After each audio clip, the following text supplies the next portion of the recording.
For the majority of us, each day of our life is filled with the ordinary. Those common activities that comprise the hours of each day. This is not to diminish what most of us may do each day, for many of our daily activities are certainly necessary. But our everyday ordinary, common activities serve to influence the lives of others with whom we interact. Life is comprised of interpersonal relationships, and there are no more important relationships than with those who are our family. Family is the most important relationship we will experience in this mortal existence. This memorial service is for a woman who never achieved celebrity or fame by the world's standards, but had a far greater influence upon those who were most dear in her life. Her family. And also for her youngest son, who brought a smile to those who met him, laughter to those who loved him, and sadness for a light that was extinguished far too soon. Retha May Taylor was born on July 4, 1926 in Cook County, Georgia, outside the town of Adel. Her parents, Jessie and Esty, were farmers. She was the second of two daughters, Dorothy being the oldest, followed by 5 brothers, Raymond, Herman, Brinson, Wayne and Delane. Jessie primarily grew tobacco and watermelons, and the children helped with everyday work involved in farming. The house was quite small for a family of 9, with only about 900 square feet of living area and a hand-dug well built up through the porch flooring. There were the typical farm buildings and other outbuildings conducive to providing for the family. During the growing season for tobacco, the family would pick the tobacco leaves and load them onto a wooden sled that was connected to the tractor. The sled would be pulled to the barn, where the leaves would be tied onto wooden sticks that were hung into the curing barn. It was labor-intensive and required many hands to accomplish the work. All of the boys, except for Wayne, eventually served in either the Air Force or Navy. Over the years, Jessie left farming and operated a service station and grocery store in Adel. The store operated only during daylight hours. Some years later, Wayne bought the business from his parents. Within a few years, he made an agreement with the Dixie Oil Company for them to construct a new building that would operate on a 24-hour basis. When Jessie sold the business to his son, he bought the billiard hall just up the street in the retail area of town. Jessie Taylor was what one would call a pool shark, meaning he was very good at the game. Retha completed school and, with her best friend Grace Dasher, decided to go to work in a cigar factory in Valdosta, Georgia. She later met Clifford Dawkins, and they were married in a minister's home on June 12, 1944, just 3 weeks before her 18th birthday and 13 days prior to his 22nd. Grace and her husband and a couple of other friends attended the ceremony. Within the first year of their marriage, Clifford worked as a welder at a plant for manufacturing bombs in Charleston, South Carolina. Their first son, Richard, was born in Charleston. Shortly after, they moved back to the South Georgia area. Clifford worked with his brothers at several junkyards purchasing scrap metal such as iron, aluminum, brass or copper. Their second son, Gary, was born in Valdosta, and third son, Robin, was born in Vidalia. Clifford eventually purchased 7 acres in Valdosta and started his own used auto parts and scrap metal business. Later, Clifford Jr. would be born, and their 5th son, Mark, would follow on November 24, 1961. Clifford and Retha raised their family in Valdosta, living in a couple of different homes and later moving to a home at 1320 South Patterson Street. He operated the junkyard for several years until an unexpected death of his financial partner resulted in him losing the business. In late summer of 1963, the family moved to Albany to a home on the east side of town on a private dirt street named Gurr Drive. Sadly, Clifford's alcoholism took its toll on the family, and he and Retha later divorced in the early 1970s. Retha lived in the house at 101 Gurr Drive for over 25 years. During that time, Gary left to join the Air Force. Robin moved after graduating from high school and later married, and Cliff Jr. left home to serve a 2-year church mission. Marc remained at home and later moved to Orlando, Florida. Retha was a homemaker and eventually took a job as a waitress at a 24-hour short-order restaurant, the Hasty House. She worked hard for small tips from the regulars who would visit often to drink coffee each night. When the Hasty House closed, she went to work at the restaurant of the Oglethorpe Motel. She gained a loyal following of customers.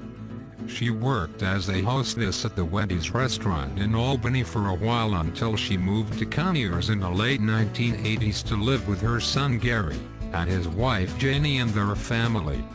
She continued to remain busy and active by doing light housekeeping and child care. Her son and his wife gave selflessly of their time and resources for the more than 20 years that she lived under their watchful eyes. At their home in Conyers, Gary and Janie's children grew up having immediate access to Granny. It was just a few steps from the side door of their home to her apartment. Gary had finished out the majority of a detached garage as her living quarters. She had her own space, but was close enough for the kids to pop in for one of her oatmeal cookies, which she always had on hand. They were usually pretty crunchy, hard cookies, but they were good, especially if you put them in milk like I did. But there was always a steady supply of oatmeal cookies, and certainly after she moved in with Gary and Janie, they were always available for the grandchildren and anybody who visited with her. But I remember growing up in her home on Gurr Drive, she had a cookie jar as well. And Richard did something to that cookie jar, actually to the lid of that cookie jar, and showed some of the artistic talents he had. But he took the lid to the cookie jar and he illustrated and painted this devil on it, and then put "Keep Out" on it. Clifford later became a part of her life again, but only in the capacity of friendship. He passed away on October 12, 1990 from the effects of the alcoholism that plagued him for most of his adult life. He was buried in southern Alabama in a cemetery that served as the burial place for his father, a sister, and grandmother. She would elect to be buried in the Wilkes Cemetery near Adel, where her parents, grandparents, brother Wayne, and sister Dorothy are buried. Retha was a woman who can be described many ways. She was hard-working and a loving and devoted mother to her sons. She was also opinionated and would occasionally state, "I wasn't born on the 4th of July for nothing," admitting just how opinionated and hard-headed she could sometimes be. She was a stickler for organization, orderliness and cleanliness. Granny's house served as a fun place for grandchildren to visit, as long as they were not tracking sand through the house. Because of his welding skills, Clifford had built an assortment of things for kids to play on. There was a seesaw and a flying ginny. The flying ginny was a car axle buried in the ground with pipes welded to each side of the wheel and tractor seats at the end of each pipe. The entire contraption would spin like a merry-go-round. There was also the round metal picnic table with the attached tractor seats and a swing that several kids could climb onto. In Retha's home, everything had its place.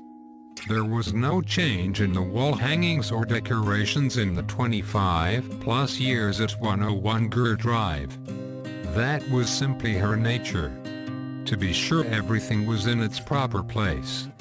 Retha was the traditional Southern cook. Favorites included black-eyed peas with ham hocks, chicken and rice, but also sloppy joes. There was skill at fried country ham, biscuits and oh boy syrup for supper. Probably any vegetable prepared by her would contain a generous portion of bacon drippings for seasoning. Desserts included chess pie, pecan pie, blackberry cobbler from wild blackberries picked during the summer, pumpkin rolls during the Christmas season, and her personal favorite, upside-down pineapple cake. Retha was expected to provide one at all the family gatherings. She loved music. She loved to sing and she loved to dance. Boy did she love to dance.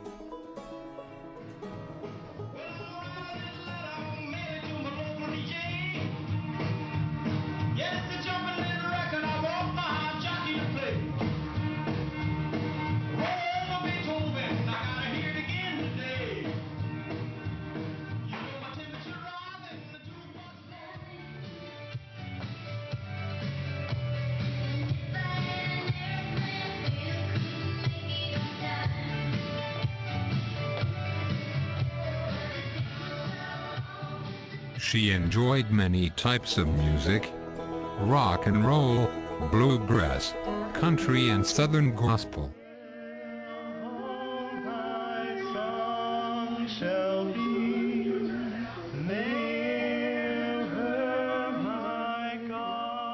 Her brother Raymond told of a time when she was a teenager and she and a friend entered a local talent show sponsored by a radio station as singers and dancers.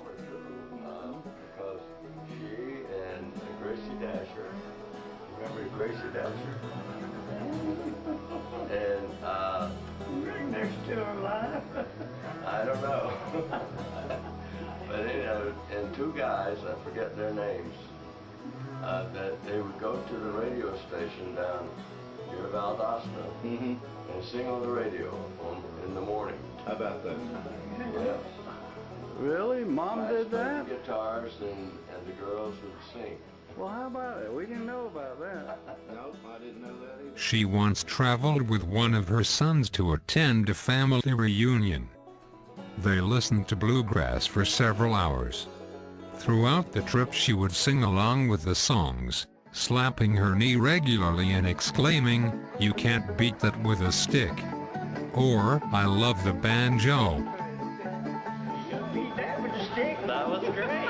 "I'm just getting by being careful," was another quip when someone would ask about her well-being. If asked to make a choice about something, she would respond, "Whatever."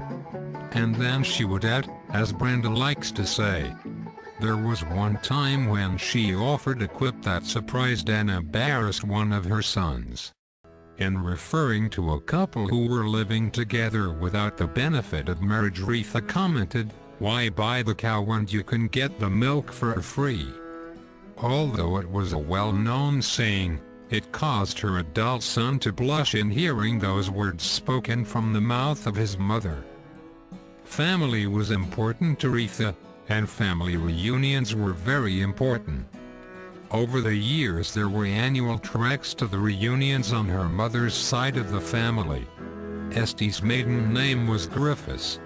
Reunions generally took place in the Adel area while Estie was still living, but also occurred in other locations around South Georgia. Retha and at least 2 or 3 of her sons would generally be in attendance, and after those boys became adults and were married, their families would attend as well. Gatherings of Jesse and Estie's family would occur once or twice a year at their home in Adel. Those family gatherings over the years, either for the annual reunion, or as Retha's sister and brothers with their families would gather at their parents' home, were probably the most meaningful and lasting gift they could provide for their children. During her last year of life, although robbed of her mental capacity by Alzheimer's, she still maintained an optimistic and enthusiastic attitude. She was popular among the staff and other residents at the nursing home for the joy she exhibited in singing and dancing during karaoke time.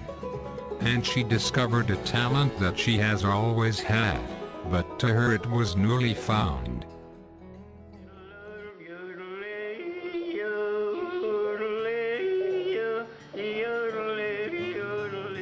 You have to find what makes you happy in life. Yep. Yodeling makes you happy. Yeah, I like to sing. I just can't yodel. I got a quiet singing voice. I can't Well, yodel. I've never dreamt of rubber in my life at all. I might try it. Maybe I'll try it, but I don't know. My husband might think I've gone crazy. I don't know. We'll see.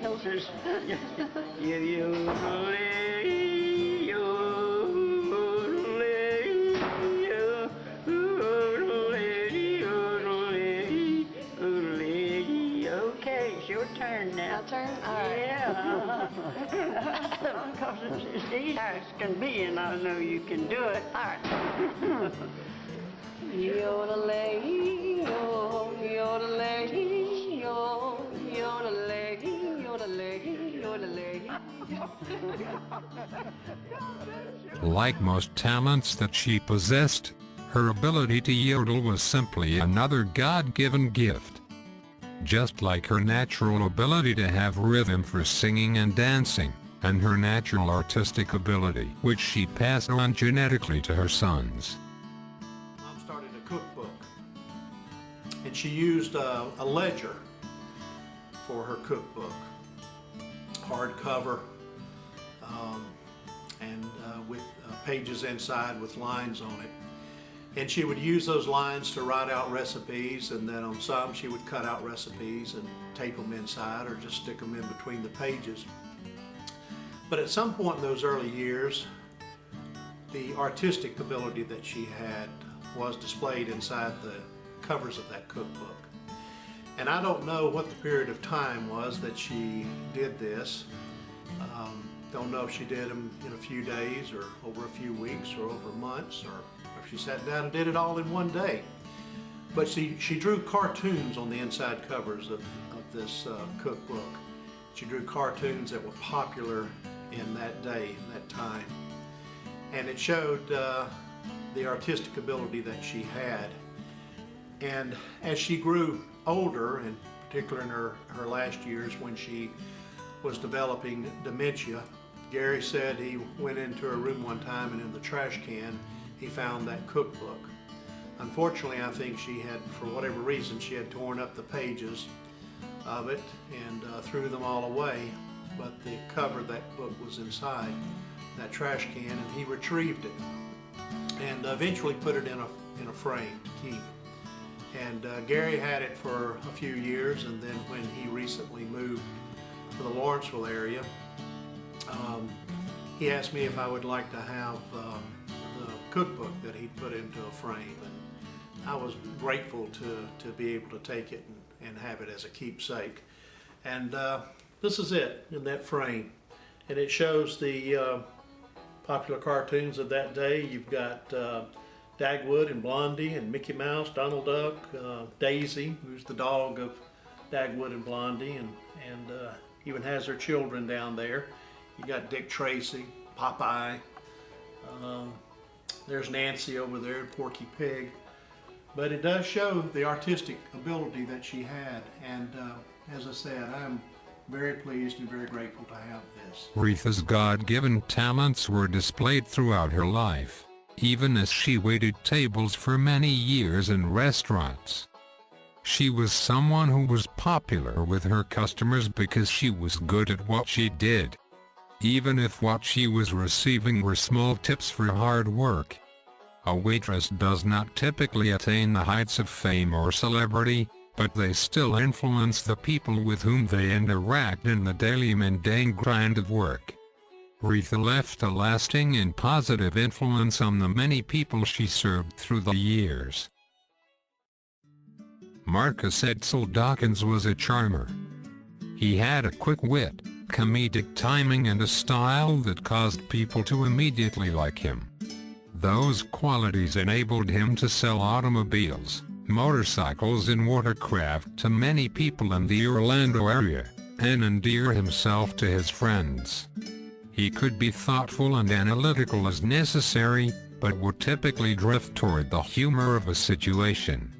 Marc worked with car salesmen from various ethnic backgrounds and could perfectly imitate the accent of the individual while telling some story about them. He could be Cuban, East Indian, or Asian. No doubt he probably missed his calling as a stand-up comedian. Marc's close friends called him Monkey, or Monk for short. A name likely earned by the shenanigans and practical jokes that he would pull. He was a master at telephone pranks. I get a telephone call at home one day, and this is prior to the time when you had caller ID on your phone. So I answer the phone, and I hear a black man. And he said, "Is this here 116 Tanner's Mill Drive?" And I said, "Yes, it is." And he said, "Well, this is Junior Senior, and I'm calling because we got to move a piece of machinery equipment down your street, and you got a car parked out on the curb in front of your house, and you need to move it." And I thought for a minute, I don't think I have a car, not one of my cars anyway, but I looked out the window. There was no car out there. And I told Mr. Junior, I said, "No, I don't, sir, I don't have a car out in front of my house. My cars are in my driveway." So, no, sir, you got a car what's parked out in front of your house, and you need to move that car so we can get that piece of machinery equipment down that street. And I thought, no. I thought, well, let me look. I looked out the window again, and I looked over at my neighbor's house. Sure enough, he had a car parked in front of his house. So I told the man, I said, "Now my neighbor does have a car parked in front of his house, but there's not one in front of mine." And he said, no sir, that car is parked right in front of your house, and you need to move it so we can get that piece of machinery equipment down the street. I said, being patient with him, I said, "No sir, I don't have a car parked in front of my house. As I said, my neighbor has a car parked in front of his house, but I don't have one there." No sir, that car parked there. And I'm telling you, you got to move that car because my son, Junior, is gonna be driving that piece of machinery equipment down that street, and you got to move your car. And when he said, "My son, Junior," I thought, my chain is being yanked here. And so I told Mr. Junior, I said, "Well, Mr. Junior, I don't know about you, and I don't know about your son, Junior, but I do know I've got a brother in Florida who's the kind of guy that would call me up with this kind of prank." And with that, I heard, and I knew it was him. That was classic Marcus Dawkins. And that was the kind of things he did. That was the Monk. Gary told me of a good one that Marc pulled on he and Janie. Gary got home one day, and there was a message on the answering machine, and he listened to it, and it was from State Highway Trooper, so-and-so. And in his message, he said that he was calling and inquiring about a Janie Dawkins who apparently was involved in a hit and run that day. Someone had gotten the license plate number and traced it to her. And so he left a number and wanted someone to call about this matter. So Gary looked at the number and he didn't recognize it because he said the area code. He said it wasn't a Georgia area code, but it didn't really occur to me. He said, "But I called the number." Woman answered the phone. He didn't realize that it was Tammy. Mark's wife. So when she answered the phone, Gary identified himself and he says, I'm calling about Trooper so-and-so who left a message for my wife, Janie Dawkins, and inquiring about it. And he said there was a pause at the other end of the line, and then Tammy said, is there anybody that you might know in the state of Florida who would pull such a prank on you like this? And then Gary said he heard Marcus laughing in the background. It was loud laugh in the background. And he got him on that. But the thing about it is he left the message on the answering machine. And I think later on when Janie got home, she listened to the message and she just about had a heart attack, because it just so happened that in a neighborhood that day, she had apparently inadvertently gone off the street or something and had kind of sideswiped a shrubbery or something. And so she just knew that this was bona fide and she'd been caught and someone had reported her. So she was scared to death. And then later when Gary told her that it was Marcus and it was just coincidental, she, of course, at first got mad, but then she had a good laugh about it. He enjoyed good food and knew of the best restaurants in the Orlando area. He was a fantastic cook as well. He enjoyed preparing Mexican dishes, and was a perfectionist in not only wanting a meal to be delicious, but was insistent on its presentation to be as you would expect in a fine restaurant.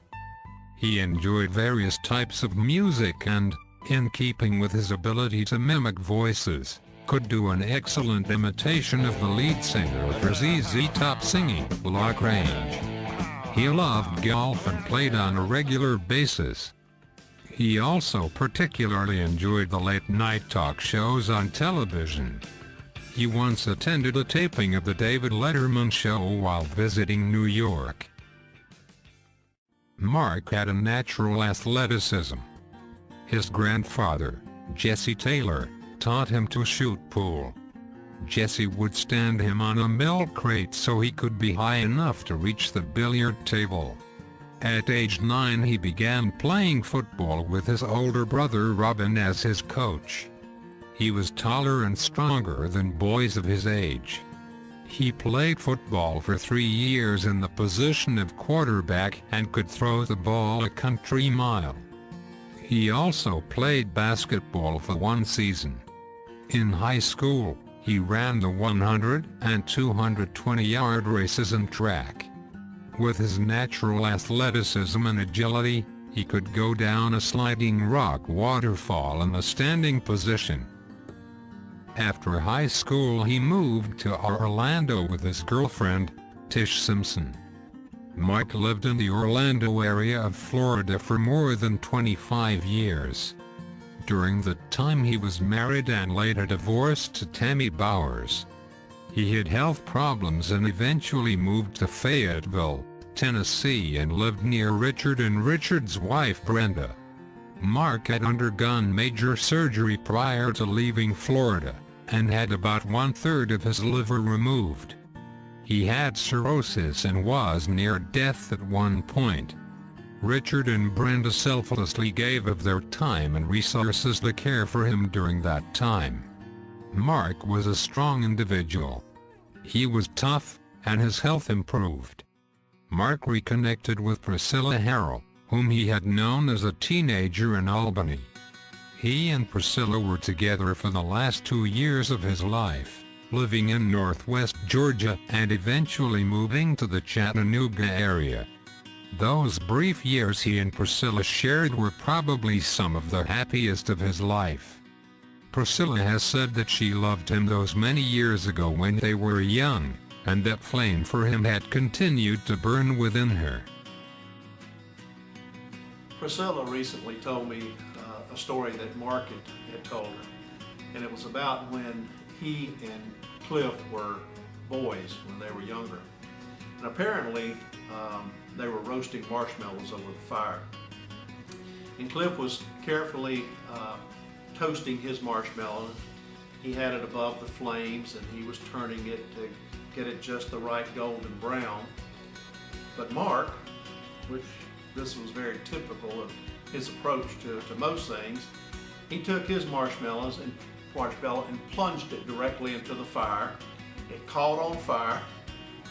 He pulled it out, blew it out, and popped it right into his mouth, just as his brother Cliff was screaming, "No!"